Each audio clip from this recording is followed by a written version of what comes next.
I mean, what you gotta.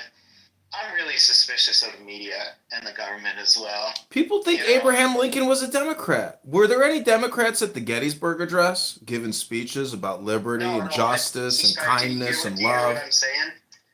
Does it necessarily follow that just because maybe the Democrats fucking spent a whole lot of money that the Republicans are the ones that are going to fix it? But look what they were spending the money on! Fucking social equity justice programs for trans. Do you hear what I'm saying? Yeah, no, I get it. But I'm not sure. I'm not sure Trump's the savior either. You know what I mean? I'm so skeptical. He's the captain of the ship. Were you going to go against the captain? We voted him in. Yeah. At this point, Trump is looking like the savior, especially everything he campaigned for.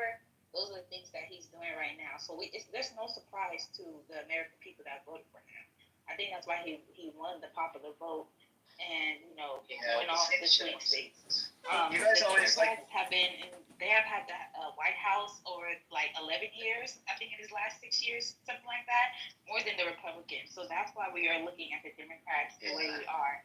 He knocks you off your balance, Mind Virus. I'm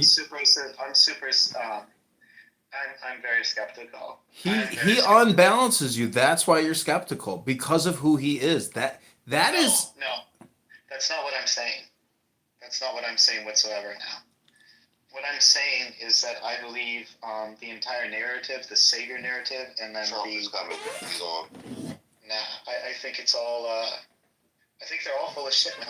But you're a Mind Virus. You're projecting. That's what Mind Viruses do. No one should trust you because I think your opinion is inferior and lacks really maybe self-awareness most of all.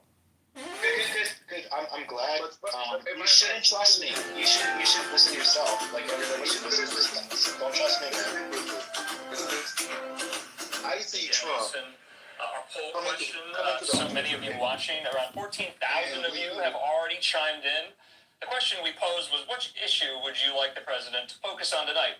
Tariffs, the war in Ukraine, border security, or DOGE cuts? And an overwhelming number of you, more than half, want DOGE cuts front and center. Of course, Austin, Elon Musk is in the chamber. So please vote even more. You can scan that QR code or visit that URL there. Let's get back out to the chamber, Austin. So, one thing I wanted to mention, you might have noticed on the screen that we saw a number of elected leaders wearing pink. We're getting told that Democratic representatives are telling Time magazine pink is intended to signal protest of, quote, Trump's policies, which are negatively impacting women and families. So if you see a large group of folks wearing pink, it's a protest. Let's talk about something that we're going to be following closely. Oh, and you know what? One more thing in the crowd to watch for. I read that Senator Bernie Moreno out of Ohio will be handing out U.S. flags to Republican senators ahead of President Trump's speech. So it's very possible we'll see a number of American flags waving in the crowd when we see these applause breaks during the speech itself. After the speech, Andrew, the big talker is going to be the Democrats' rebuttal. We're going to be listening for Alyssa Slotkin. She's the senator out of Michigan. You see some pink there. So again, we're hearing that that's an act of protest. And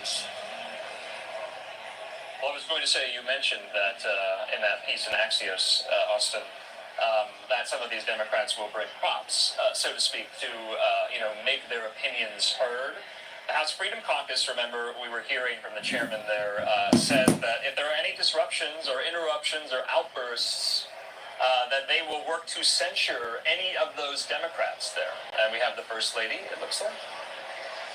Yes, and I'll read a little bit more of what we heard from Axios. Democrats were floating the idea of bringing props to Trump's speech, including anti-Trump signs, egg cartons to highlight the current costs of eggs, as well as pocket constitutions as the First Lady enters the chamber for an applause.